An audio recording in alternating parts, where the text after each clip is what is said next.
بدھ کی شام عمران حکومت نے ایک بار پھر یہ ثابت کر دیا کہ عوام کے براہ راست ووٹوں سے منتخب ہوا قومی اسمبلی کے نام سے جو ادارہ ہے وہ مکمل طور پر اس کے قابو میں ہے۔ یہ سوچ بچگانہ خوش فہمی تھی کہ حکومتی نشستوں پر بیٹھے اراکین اسمبلی اپنی حکومت سے خوش نہیں۔ اسی باعث جب سے چوتھے پارلیمانی سال کا پہلا اجلاس شروع ہوا ہے، ہر روز کورم نہ ہونے کی وجہ سے دوسرے دن کے لیے مؤخر کرنا پڑتا ہے۔ کورم مکمل نہ ہونے کی وجہ سے حکومتی رٹ کے مؤثر نہ ہونے کا جو پیغام جا رہا تھا، اسے رد کرنے کے لیے پیر کی سے پہر سے چند اقدامات کا آغاز ہوا۔ ٹنیاں کھڑکیں اور حکومتی اراکین کی بے پناہ اکثریت بھیڑوں کی طرح سر جھکائے قومی اسمبلی کے ایوان میں لوٹ آئی۔ کھوٹے سے بدے عاجزوں کی طرح انہوں نے دھڑا دھڑ ان قراردادوں کی منظوری کے لیے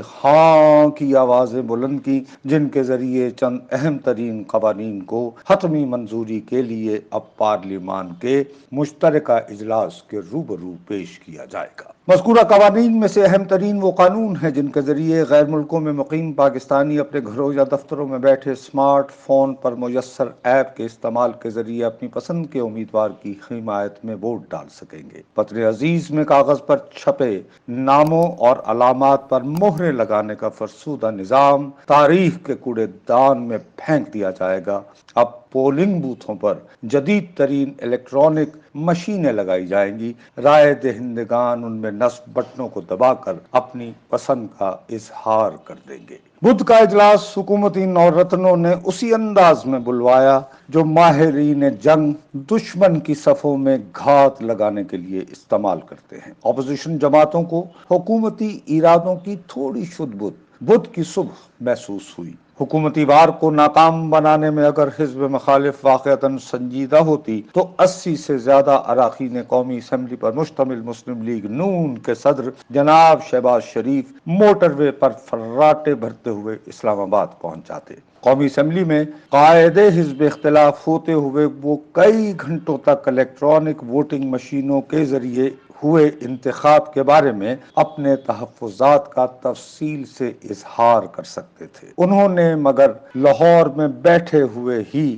ایک پریس کانفرنس سے خطاب کرنے کو ترجیح دی۔ مقصد اس خطاب کا اگرچہ برطانیہ کے اس فیصلے کے بارے میں رب کا شکر ادا کرنا تھا جس کے تحت شہباز صاحب اور ان کے ہونہار فرزند سلمان شہباز کو منی لانڈرنگ کا مرتکب نہیں ٹھہرایا گیا۔ مذکورہ فیصلے کے بعد وہ خود کو بین الاقوامی صادق اور امین محسوس کر رہے ہیں۔ شادمانی کے عالم میں لہٰذا قومی اسمبلی کو بھول گئے۔ ویسے بھی وہ دل سے اس سوچ پر کامل یقین رکھتے ہیں کہ پاکستان جیسے ممالک میں قومی اسمبلی جیسے ادارے محض شو شا ہوتے ہیں۔ ان کا مقصد دنیا کو بتانا ہے کہ ہمارے ہاں جمہوری نظام قائم ہے، جبکہ اصل قوت و اختیار پارلیمان سے بہت دور کسی اور مقام تک محدود ہو چکے ہیں۔ اسی تنخواہ پر گزارا کرنے کے وعدے ہی سے شہباز صاحب اپنی جماعت کو ایک بار پھر شو شا والا اقتدار دلوا سکتے ہیں۔